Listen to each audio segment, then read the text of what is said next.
Hello, I'm Neil, and if you have a grandparent who has passed on, firstly, I'm so sorry that you're in that situation and that you might be looking up videos like this. And secondly, I'm sorry if you are looking into how to break that news to a child or young child or even a toddler. I'm not a child psychiatrist or a child development expert. I'm just a parent that's gone through this. And I thought that it might be helpful to share what we did, rightly or wrongly, in case it helps you to come up with what you're going to say to your kids.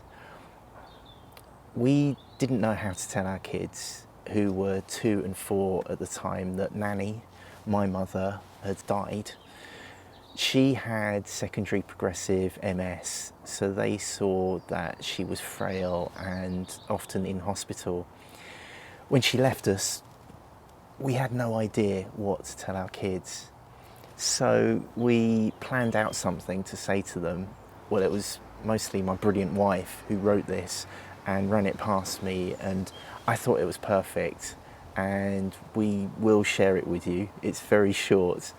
Just before I do, let me tell you a bit about the thinking behind this paragraph, which is also down below in the description.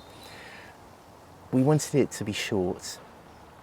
We didn't want to talk about some kind of made-up fairy tale. We thought an elaborate story about heaven would probably more likely confuse our kids, and then it would create even more questions for them, questions where we would have to make up even more stuff.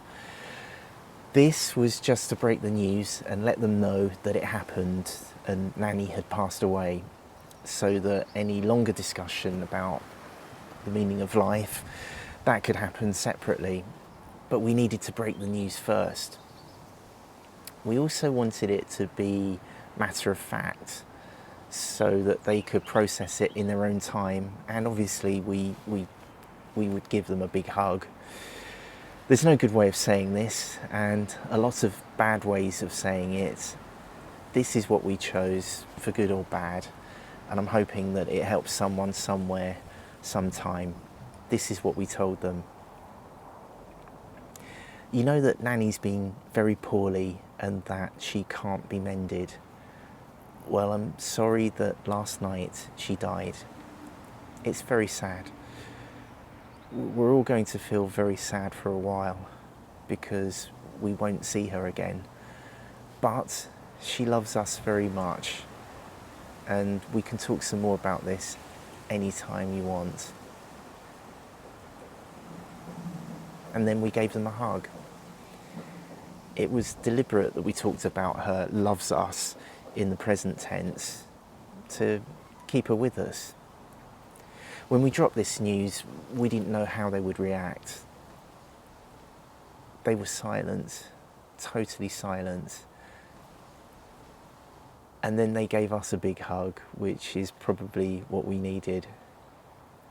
Please feel free to adapt or change or completely ignore this approach to find your right way of telling the kids that a grandparent has died.